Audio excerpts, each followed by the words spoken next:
Good morning to all of you. आज हम अपनी 6.1 एक्सरसाइज के जो 5 क्वेश्चन कर चुके हैं उससे आगे स्टार्ट करते हैं। देखिए क्वेश्चन नंबर 6 पढ़ रहा हूँ मैं।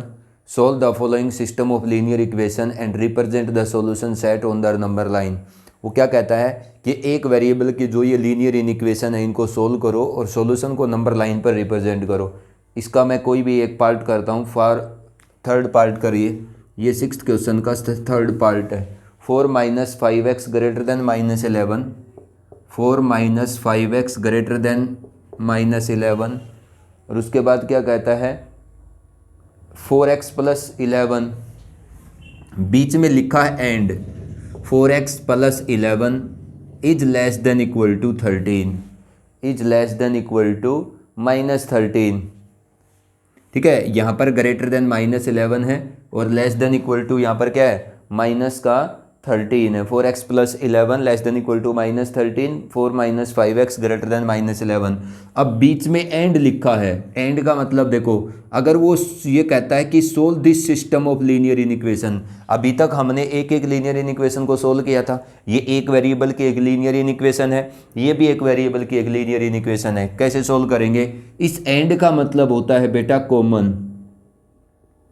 ठीक है, इसका मतलब इस पूरे सिस्टम का सॉल्यूशन, दोनों को मिला करके इस पूरे सिस्टम का सॉल्यूशन वो x की वैल्यूज होंगी जो इसको भी सेटिस्फाई करें और साइमल्टेनियसली इसको भी सेटिस्फाई करें। मतलब इन दोनों के सॉल्यूशन का, ठीक है, मतलब अगर इसका सॉल्यूशन a है और इसका सॉल्यूशन b है तो a intersection b is the resultant solution.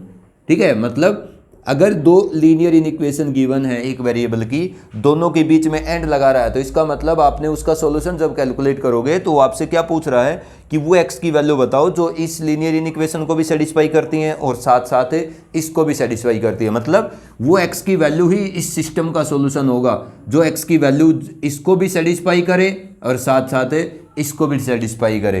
ठीक है, तो हम क्या करते हैं इस सिस्टम का सोल्व करने के लिए अपनी अपनी ये जो दोनों लीनियर इक्वेशन है इनके अपने अपने सॉल्यूशन कैलकुलेट करते हैं। 4 माइनस 5x ग्रेटर देन -11, आपको x की वैल्यू कैलकुलेट करनी है। x का पार्ट अपने पास रखो और बाकी सब कुछ दूसरी साइड ले जाओ। माइनस का 5x ग्रेटर देन -15, अगर मैं -5 से डिवाइड करूंगा तो बेटा इक्वलिटी अपने साइन को चेंज करेगी, उधर क्या बच जाएगा 5, तो x लेस देन 5। इसका सॉल्यूशन क्या आया? x belongs to all the values which are less than 5, मतलब लेस देन 5 कहाँ तक? -इन्फिनिटी से 5 तक। 5 पे क्या है? ओपन। ठीक है, तो वो सारी x की वैल्यू जो -इन्फिनिटी से 5 तक जाती हैं वो इसका सॉल्यूशन है। इसका अपना सॉल्यूशन कैलकुलेट करो। 4x plus 11 less than equal to -13। अब देखो हमें तो x की वैल्यू निकालनी है, तो -13, 11 उधर जाएगा, -11 ऐड सब्ट्रैक्ट करने पर इक्वलिटी अपने साइन को चेंज, इनइक्वलिटी अपने साइन को चेंज नहीं करेगी। -24, तो x is less than equal to -6।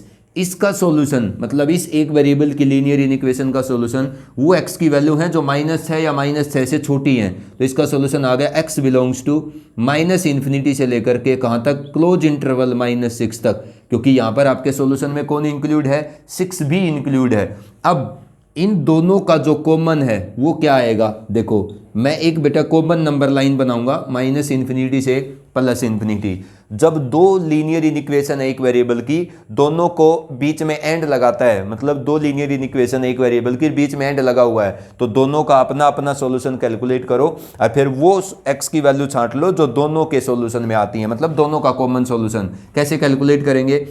जिन दो सॉल्यूशन का आपने कॉमन सॉल्यूशन निकालना है उनमें यूं देखो कौन कौन पॉइंट आ रहे हैं, एक तो 5 और एक -6। मतलब आप एक काम करिएगा, एक कॉमन नंबर लाइन बनाइए और इन दोनों सॉल्यूशन का कॉमन सॉल्यूशन देखना है तो इन दोनों को इस नंबर लाइन पर रिप्रेजेंट करिए। ये कौन है पॉइंट? -6, तो -6 से लेकर ये सॉल्यूशन कहाँ तक है? Including -6 up to -infinity. ये सॉल्यूशन कौन है? 5 से इन्फिनिटी, तो 5 तो इससे आगे ही होगा ना, तो 5 इंक्लूड नहीं है और 5 से लेकर कहाँ तक जाता है? -इन्फिनिटी तक। दोनों के कॉमन पार्ट में क्या आ रहा है? यहाँ से लेकर -6 तक की वैल्यू। इसका मतलब जो हमारा ये पोर्शन है this is the resultant solution, x belongs to -infinity to -6, this is the solution of this system of linear equation. क्या किया मैंने?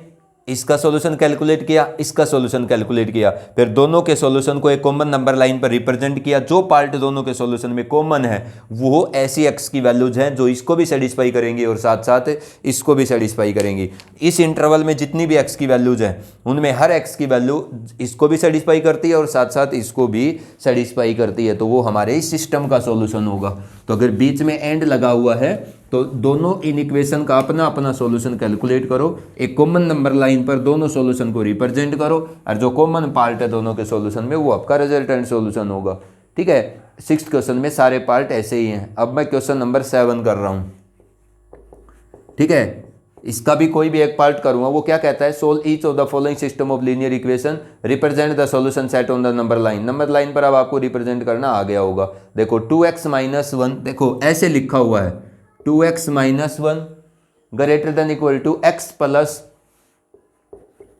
7 minus x by 3 greater than equal to x plus 7 minus x by 3 greater than 2। देखो अब ये ऐसे लिखता है वो आपको, मतलब दो इन इक्वेशन को एक ही स्टेटमेंट के अंदर वो मिला देता है। तो या तो दो लीनियर इन इक्वेशन के बीच में एंड लिखेगा या दोनों को एक स्टेटमेंट से रिप्रेजेंट करेगा, एंड नहीं लिखेगा। ये एंड लिखने का दूसरा तरीका है। अब देखो हम इन दोनों इन इक्वेशन को क्या करते हैं, अलग अलग कर देते हैं। ठीक है, इसको दो पार्ट में तोड़ देंगे। पहला part 2x minus 1 greater than equal to x plus 7 minus x by 3। दूसरा part x plus 7 minus x by 3 greater than 2। दोनों लीनियर इन इक्वेशन को आपने क्या कर देना है, अलग अलग कर देना है। 2x minus 1 greater than equal to x plus 7x minus 3 और x plus 7x minus 3 is greater than 2। आपने दोनों पार्ट को अलग अलग कर दिया। इसका अपना सॉल्यूशन कैलकुलेट करो, इसका अपना सॉल्यूशन कैलकुलेट करो। वो x की वैल्यू जो पूरे सिस्टम को सेटिस्फाई करेंगी वो कौन होंगी, जो इन दोनों को सेटिस्फाई करेगा। मतलब जो x की वैल्यू इसको भी सेटिस्फाई करेगी और इसको भी, वही इस पूरे सिस्टम को सेटिस्फाई करेगी। फिर आपका कॉमन वाला बात आ गई। अब इसका सॉल्यूशन बताओ पहले आप। 2x माइनस 1, इसका एलसीएम 3 आएगा तो क्या हो जाएगा ये 3x plus 7 minus x divide by 3। अब ये पॉजिटिव चीज़ है, दोनों साइड प्लस 3 से अगर मैं मल्टीप्लाई करूंगा तो 3 इंटू 2x माइनस 1 प्लस 3 से मल्टीप्लाई करेंगे तो नीचे से 3 हट जाएगा, ऊपर यही बचेगा। तो 6x minus 3 greater than equal to 2x plus 7। x का पार्ट अपने साइड ले आओ तो 6x माइनस 2x 3 उधर ले जाओ 10। तो ये कितना हो गया 4x is greater than equal to 10। तो x क्या आएगा, दोनों साइड 4 डिवाइड करेंगे तो पॉजिटिव चीज़ से डिवाइड करने पर इक्वलिटी अपने इनइक्वलिटी अपने साइन को चेंज नहीं करेगी। तो x आएगा ग्रेटर देन इक्वल टू 5/2। इसका सॉल्यूशन है 5/2 और 5/2 से बड़ी वैल्यूज। इसका सॉल्यूशन बताओ 3x plus 7 minus x by 3, यही था ना एलसीएम। तो ये आ गया 2x प्लस 7, ये 3 उधर जाएगा तो 6 हो जाएगा। पॉजिटिव चीज़ से मल्टीप्लाई डिवाइड करने पर कोई फर्क नहीं पड़ेगा। 2x is greater then minus 1, 7 उधर जाएगा तो x ग्रेटर देन आता है -1/2। ठीक है, एक तो है x greater than equal to 5/2। अब देखो मैंने इन दोनों इन इक्वेशन को जो एक ही स्टेटमेंट रिप्रेजेंट कर रही थी अलग अलग कर दिया। इसका अपना सॉल्यूशन कैलकुलेट किया, इसका अपना सॉल्यूशन कैलकुलेट किया। हमें तो वो x की वैल्यू चाहिए जो दोनों के सॉल्यूशन में आती है, -∞ टू +∞, एक कॉमन नंबर लाइन बनाएंगे। ठीक है, अब आपको वो x की वैल्यू चाहिए जो पहले वाले इन इक्वेशन का भी सॉल्यूशन है, दूसरे वाले का भी। तो पहले वाली इन इक्वेशन के सॉल्यूशन को भी इस नंबर लाइन पर रिप्रेजेंट करो और दूसरे के भी सॉल्यूशन को इसी कॉमन नंबर लाइन पर रिप्रेजेंट करो।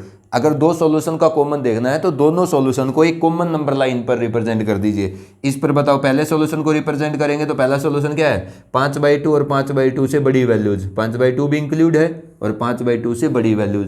दूसरा सॉल्यूशन क्या है -1/2 और -1/2 से बड़ी वैल्यू, लेकिन -1/2 इंक्लूड नहीं है ये। अब बताओ दोनों के सॉल्यूशन का कॉमन पार्ट क्या है, यही आता है क्या कि x is greater than equal to 5/2। तो 5/2 से बड़ी वैल्यूज, तो x belongs to the close interval 5/2 to infinity. ये वो x की वैल्यूज हैं जो इस पूरी इनइक्वेशन के सिस्टम को क्या करेंगी, सेटिस्फाई करेंगी। तो ये आपके दो टाइप हो गए, बीच में एंड लिखता है या फिर दोनों इनइक्वेशन को एक ही स्टेटमेंट से रिप्रेजेंट करता है, तो वो भी एंड ही होता है। वो उसका सॉल्यूशन भी आपको कॉमन से ही कैलकुलेट करना होगा।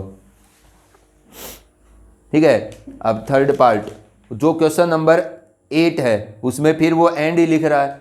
जो क्वेश्चन नंबर 9 है solve the following system of inequation, ठीक है, ये ऐसा ही है जैसा हमने किया है। अब मैं क्वेश्चन नंबर 10 को करता हूँ, क्वेश्चन नंबर 10। ठीक है, ऐसे के ऐसे हैं बेटा, आराम से हो जाएंगे ये, जैसे हम कर रहे हैं उसी टाइप के। Question number 10, 4x/3 minus 9/4। ठीक है, 4x, मैं एक क्वेश्चन करता हूँ, इसका सेकंड पार्ट करते हैं हम। ठीक है, थोड़ा सा एक मुश्किल सा क्वेश्चन कर देते हैं। -2 माइनस x/4, -2 माइनस x/4, ये लीनियर इक्वेशन है। Less than equal to 1 plus x/3, less than equal to 1 plus x/3, comma. अब वो क्या करता है, ये तीसरा रास्ता तरीका है, कोमा लगा दिया, उसके बाद क्या लिख रहा है, 3 minus x less than 3 minus x less than 4 times of x minus 3। अब देखो, अगर वो कोमा लगाता है तो बेटा कोमा का मतलब भी एंड है। ठीक है ना, मतलब इसका सॉल्यूशन वो x की वैल्यू होंगी जो इसको भी सेटिस्फाई करेगी और इसको भी। तो कोमा लगाए, चाहे एंड लगाए, और चाहे आपको एक ही इनइक्वेशन के स्टेटमेंट के अंदर दो इनइक्वलिटी लगाए, ये तीनों बातें सेम है। अब देखो, इसको सोल्व करिएगा, इसको सोल्व करेंगे तो 4 आएगा एलसीएम। 2 ये कितना है नीचे, 4 4 2 जा 8, माइनस का 8 माइनस का x, less than equal to x plus 1/3। इन दोनों का अपना अपना सॉल्यूशन कैलकुलेट करो। अब क्या करिए, 4 भी पॉजिटिव है 3 भी पॉजिटिव है, तो नीचे वाली चीज़ का अगर आपको साइन पता है ना कि पॉजिटिव है नेगेटिव, तो 3 से इधर मल्टीप्लाई करो दोनों साइड। अगर मैं +3 से मल्टीप्लाई करूंगा तो इनइक्वलिटी अपने साइन को चेंज नहीं करेगी इधर। ठीक है, तो दोनों साइड +3 से कर दो और क्या कर दो, दोनों साइड +4 से। समझ में आ गई? तो इधर 3 से मल्टीप्लाई करो, माइनस का 24 माइनस का 3x। ठीक है, और इधर 4 से कर दो, 4 टाइम्स ऑफ x प्लस 1, बात बराबर होगी ना। 3 इधर हो जाएगा 4 उधर, लेकिन ये जो क्रॉस मल्टीप्लाई है ये तभी करना जब नीचे वाले नंबर पॉजिटिव है। अब ये माइनस का 24 माइनस का 3x less than equal to 4x plus 4, क्या हो गया, देखो x का पार्ट तो इधर ले आओ, माइनस का 3x माइनस का 4x less than equal to 4 plus 24 इधर जाएगा तो प्लस 24 28, माइनस का 7x less than equal to 28। तो बेटा x आ जाएगा greater than equal to minus का 4, क्योंकि -7 से दोनों साइड डिवाइड करोगे तो इनइक्वलिटी अपने साइन को चेंज कर जाएगी। -7 28 को करेगा तो -4, और ये इनइक्वलिटी अपने साइन को बदल देगी, क्योंकि नेगेटिव चीज़ से मल्टीप्लाई डिवाइड करने पर इनइक्वलिटी अपने साइन को बदल देती है।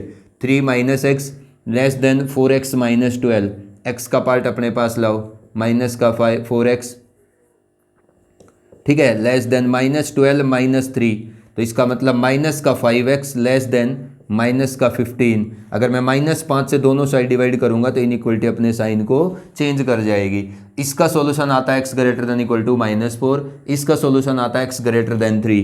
दोनों का कॉमन सॉल्यूशन निकालना है, तो एक कॉमन नंबर लाइन पर दोनों सॉल्यूशन को रिप्रेजेंट करो। पहला है x greater than equal to -4, -4 या -4 से बड़ी वैल्यूज, ये है ना पहला सॉल्यूशन। दूसरा है ग्रेटर देन 3 तो इससे आगे आएगा, 3 से बड़ा। ये दोनों के कॉमन सॉल्यूशन में कौन है, x ग्रेटर देन 3, तो इसका मतलब x belongs to 3 to infinity. This is the resultant solution. ये आपका क्या होगा, सॉल्यूशन होगा। तो आपने यही काम करना है। 3 तरीके के क्वेश्चन किए हैं मैंने, क्वेश्चन नंबर 6 से लेकर के क्वेश्चन नंबर 10 तक आपका जो होमवर्क है, ठीक है ना, वो question number 6 to question number 10 तक, और ये आपको शाम को आज सेंड करना होगा। ठीक है, तो ये कोमा लगाए, चाहे एंड लिखे, चाहे आपको दो इनइक्वलिटी एक ही इक्वेशन की स्टेटमेंट में रिप्रेजेंट करे, अलग अलग करना है। दोनों का अपना अपना सॉल्यूशन निकालो और उसके बाद कॉमन सॉल्यूशन कैलकुलेट कर दो। ठीक है, इसका लास्ट क्वेश्चन बच गया है, उसको नेक्स्ट वीडियो में करेंगे हम।